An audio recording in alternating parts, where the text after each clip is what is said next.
Thank you, Mr. President.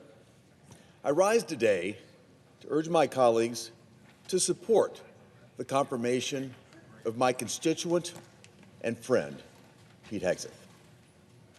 Last week, during his 4.5-hour confirmation hearing, America saw exactly why President Trump nominated Pete Hegseth to be our next Secretary of Defense.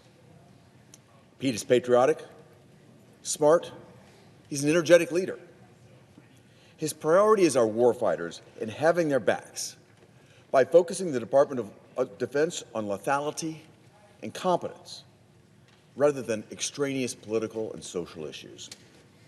He's the type of leader that can inspire, recruit, and retain the absolute best talent America has to offer. Despite Pete's qualifications, the mainstream media, desperate to derail President Trump and his nominees, has gone after Pete's character by airing false and unsubstantiated claims. Take, for example, the article published Tuesday, just this week, by the New York Times.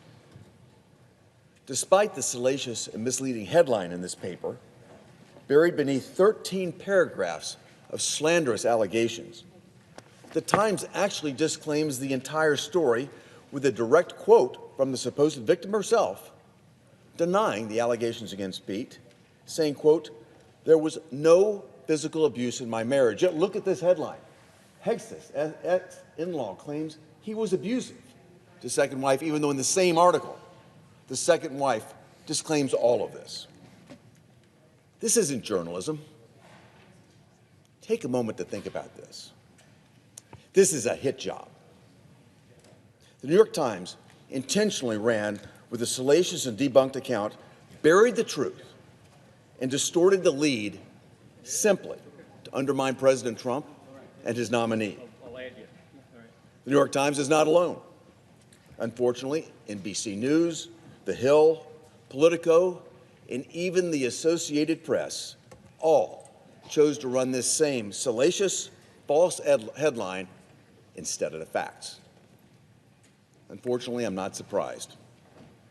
This is the type of misleading and often unequivocally false reporting that we've learned to expect from the left-leaning media. The American people remember that the New York Times is the same publication that denied and suppressed the Hunter Biden laptop story leading up to the 2020 election. It's the same paper that endorsed Joe Biden in 2020, the same paper that endorsed Kamala Harris in 2024. You know, the American people are sick and tired of the deception stemming from this alliance between the Democrat Party and the so-called mainstream media. This is yet another example of a story published with an aim to do harm, and despite evidence to the contrary. It's why media has lost much of its credibility with the American people, who see this article for what it is: a desperate, last-minute attempt to generate controversy where none exist. Pete Hegseth is someone who's going to fix the Pentagon and deliver on President Trump's vision of peace through strength. He's exactly the type of leader that the Pentagon needs in the face of an increasingly complex and escalating security situation that's occurring around the world. So while I'm disappointed, I'm not surprised at this 11th hour attempt by the media to raise debunked and completely discredited falsehoods simply with an aim to derail a confirmation.